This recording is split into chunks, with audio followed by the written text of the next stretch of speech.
Okay, my pookies. I know you see my swollen glutes. I know you think, my God, she must have been bitten by a bee. That is in fact false. I just have a freaking crazy good glute workout routine and I'm gonna do it myself to show it to you today.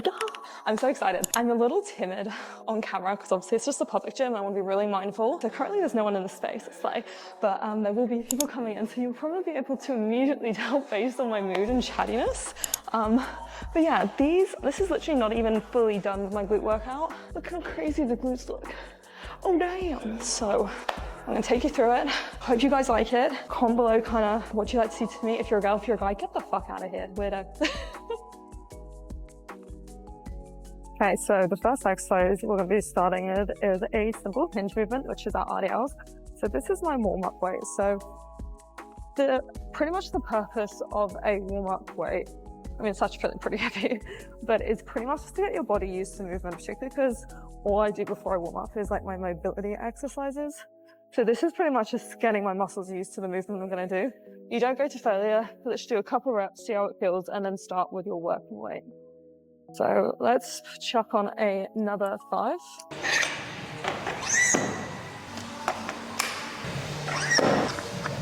So this is now our working weight. So this is around 20 kilos. So I'm gonna be aiming for anywhere between 6 to 8 reps.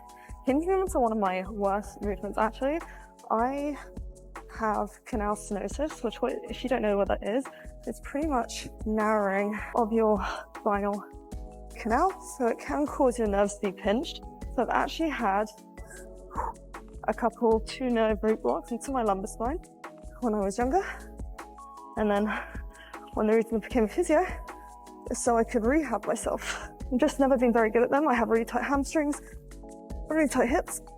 So there's just never been a strong movement of mine. But it doesn't matter as long as you're going to failure like that. You'll be good to go. Okay guys, so let's talk through the technique of an RDL. Okay, so the technique for a typical RDL, feet shoulder width apart.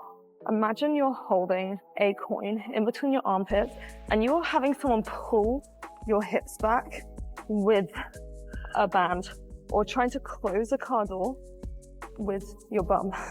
The goal is to make it more glute focused, have a further bend in your knee and really focus on shaving your legs with that bar and focus on one spot on the floor, roughly 1 meter away from you. Brace that core. Holy crap. And keep going. We can go one more. Always say to yourself one more. When you think you're done, and push. Oh my God. RDLs are done.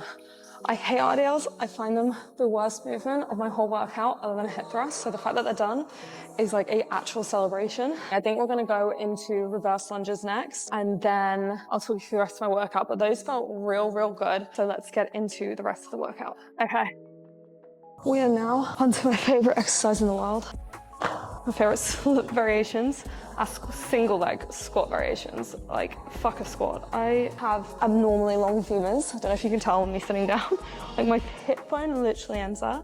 So just squatting never felt good. And I think there's plenty of other movements that are just as good. I would like rather substitute for a pendulum squat. Hustle preference, unless you're a power lifter.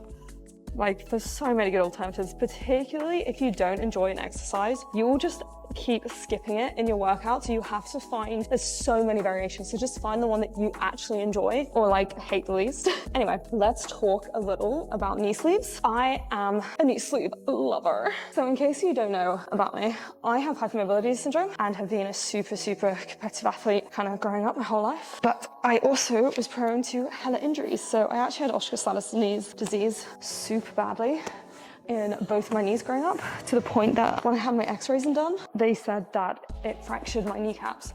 But I was obviously like super young when I got told that, so that could be complete codswell up. That's what I understood. So I had to take a year off sport because of how bad it was. And then I've always just had really bad knees. Like they wanted to do clean out surgery on me ages ago. I've got some like scar tissue stuff in there. I've got pretty bad patella tendinopathy. So one of the reasons I became a physio was because I was so injury prone. So I started rehabbing myself. I do like lots of healthy knee exercises. And now the knee sleeves just help give me that added layer of stability, protection. But What I will say is if you're a complete beginner in the gym and you're just using knee sleeves to kind of like put a band-aid over a bigger issue, it will become a bigger issue later on in your journey if you don't address it. Like, yes, it feels amazing and you feel so much stronger with knee sleeves, but you could potentially be making it worse in the future. So just make sure you address why you have that knee pain. Go to your physio, go do your rehab, and then when you get to a certain point in your journey, then invest in some knee sleeves and go from there. But yeah, little knee sleeve.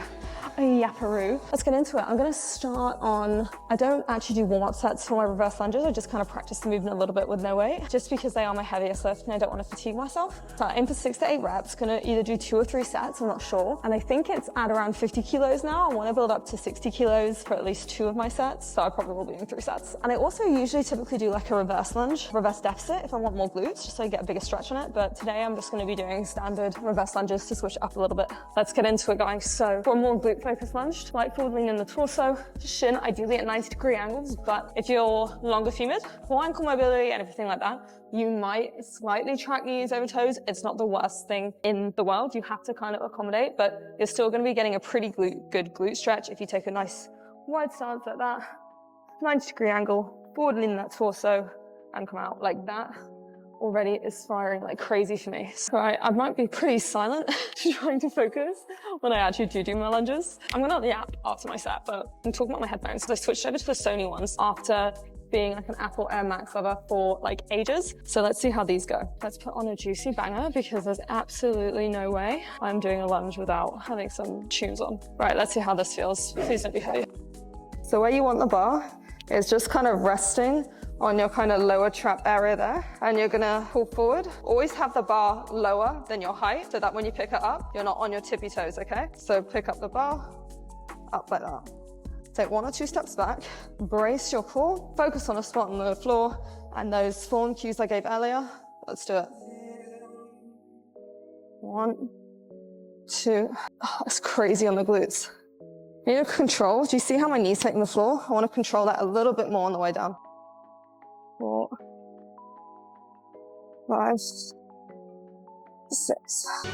It is super important you take rests in between training your legs, because stuff like compound movements where you're moving your joints and your muscles across multiple joints, they are tiring and they are going to tire out your cardiovascular system most of the time. So we don't want our cardiovascular system to fail before our muscular system does. Why we want to fail, why we want to grow our glutes is taking us to like muscular failure, not cardiovascular failure. That builds a whole different system in the body. So really make sure you take a long enough break where you can catch your breath before moving on to the other leg. So weirdly enough, I am actually stronger on my left leg because my right leg has a groin injury.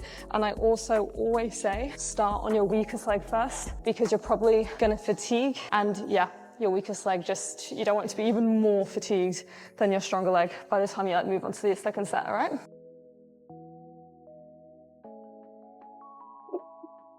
Feels a bit weird, but first one always does. I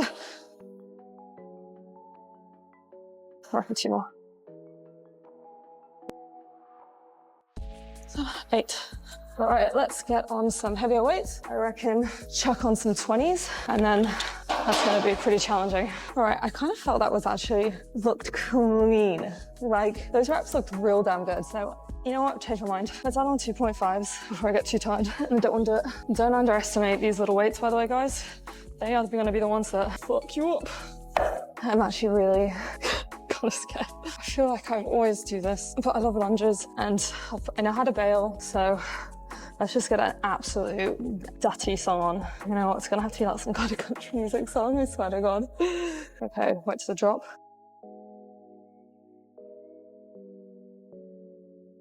Yeah, baby, come on, 3 more.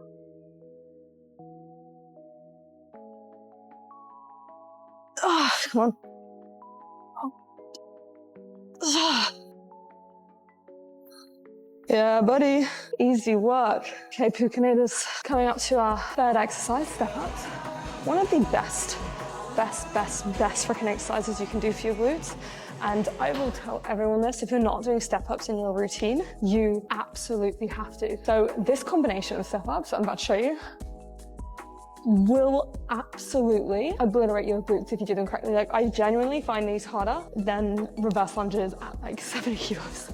Okay, so So let's get into it. So the first one is going to be our standard step up, okay? So let me talk through the form of our standard step up. So we are shin at a nice 90-degree angle. Once again, might go a little bit over that if you're along a femur gal. Slight forward lean in the torso, and this leg here, the one on the bench, is the one doing the majority of the work, okay? This back leg is purely for balance. I literally want you to imagine that this back leg is literally touching like an eggshell, like touching a button. Like it is purely not meant to be bounced off. It's not meant to be pushed off.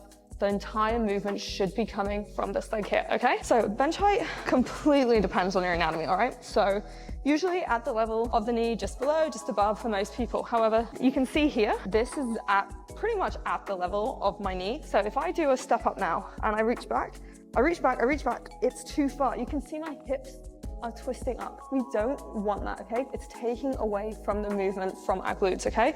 So what I do to counteract this is I put plates at the bottom. So when I'm hinging back, I'm hinging, tap, and up. Do you see that?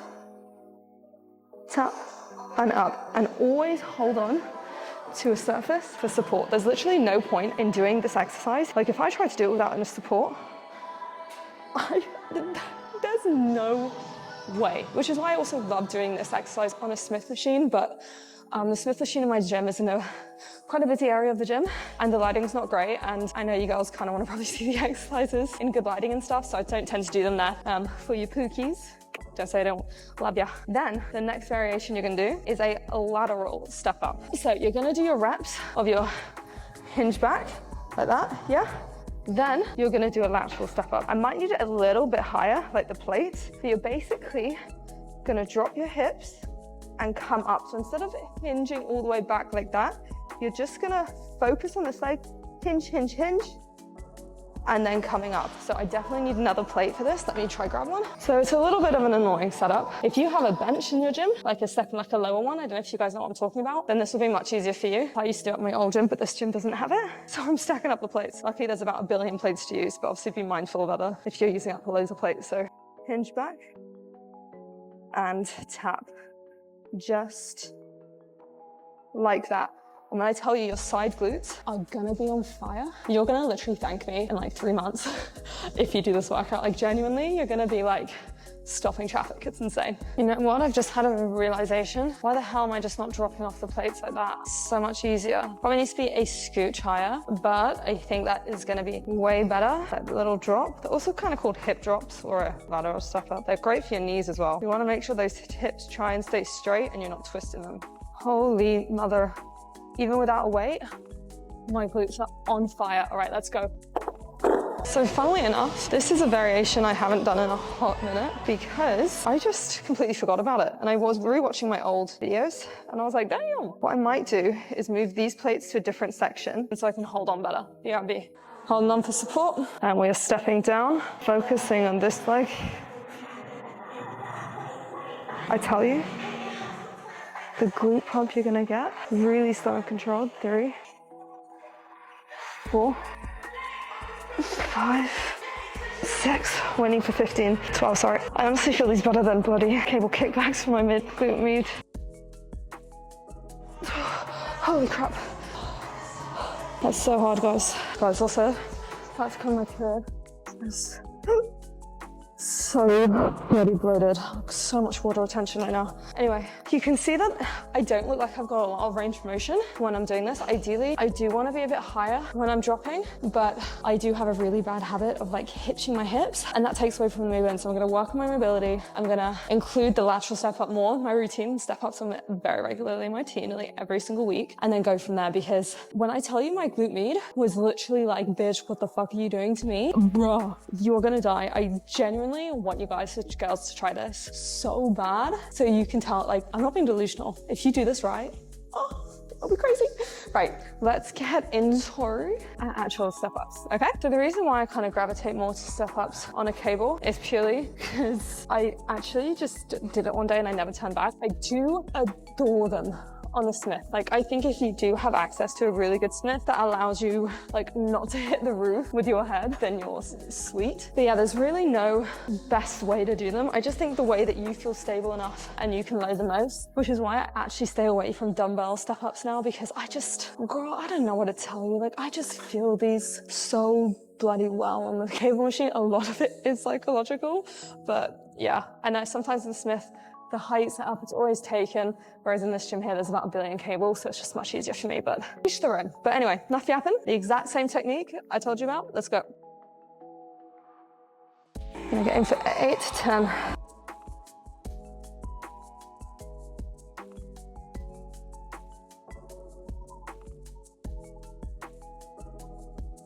Come on, always say one more when you're done.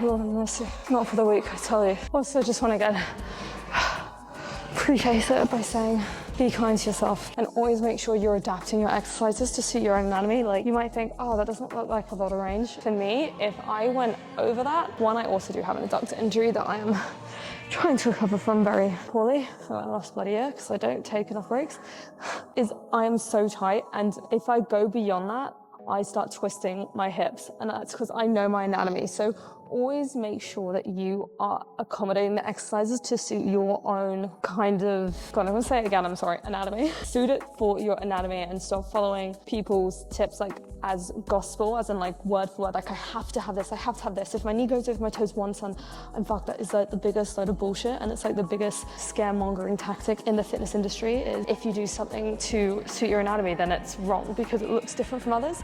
And what people don't get is most of the time we see exercises, it could be on someone who has the perfect proportional body, so it looks like phenomenal form, but that might not be phenomenal form for you. So work on your form, because honestly, if you copy someone else's form who has completely different kind of proportions to you, like you could be like, I don't feel this at all, I feel like I'm gonna get an injury from this. That's because you need to adapt it to yourself, bestie. So yeah. That's my little tip for you guys today. Anyway, enough yapping. I'm gonna finish my sets and then I'll take you along with me for my last 2 exercises, which are gonna be hip thrusts and cable hip abductions, which isn't as bad, but we can do it, guys. Gains don't wait for nobody. Honestly, at some point, you just have to realize that your ass is your personality. And I fear it could be mine, but I don't care, because look how cute. But I really wish I wasn't coming on my period because I may be acting confident now. When I tell you, before this, I was literally like in the depths of despair in my car, being like, I look awful, I don't want to come to the gym. And I think that's also the great thing about working your glutes so hard and having like genetically really good glutes is like when you're having bad body dysmorphia days, just don't look at yourself in the front. Just like put impact, define impact shorts on like this, and then you'll be absolutely fine. Oh, also guys, I didn't tell you about my fit. Define impact leggings, size small in coral, signature chi in a medium, and the Defy sports bra in a medium as well. Adore this combo, adore these tees, like wear them all the time. They should be restocking hopefully in the next kind of couple months, but as always, broadcast channel here's first, so you know what to do. On our last set, guys, always going to failure. It's bloody get it. So remember, full range if you can. Nice big stretch in the glutes and come up, just like that.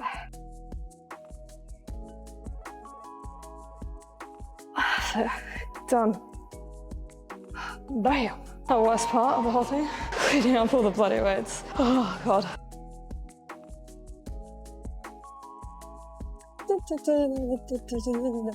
Oh, I could put my shoes back on. So, guys, I'm dying. Can you see the sweat patches around my knees? That's fucking jokes. That's how you know you've worked hard. And the knees be sweating. Okay, so now we're gonna be moving on to cable kickbacks for the side booty. So, the reason why I never actually have done a tutorial on these is because I can never bloody get the angle right. I always look like I'm about, I don't know, I just look really weird doing them. I'm jealous of all the girls that like get really good angles to these because I just cannot bloody figure it out. Anyway, hip abduction. So it's different from a glute med kickback. So a glute med kickback is we're going to be kicking out at a 30 to 45 degree angle. But slightly turned out, kicking out in that kind of plane. A cable hip abduction, always remember abduct, like aliens are abducting you away, is bringing the leg directly out like this. I wish I had a cable hip abduction machine in the gym, you know, the ones where you open your legs like that. Unfortunately, my gym doesn't, so this is what I'm gonna have to compensate with. Both are great for targeting the side glutes, but I feel training it in this plane of movement, for me, is much better. And let's go. Directly out, nice and slow and controlled. Where people go wrong with these is they kick way too high. They go like that. Girl, that's taken away from the movement. Nice, slow and controlled, just like that. Nice core braced. There we go.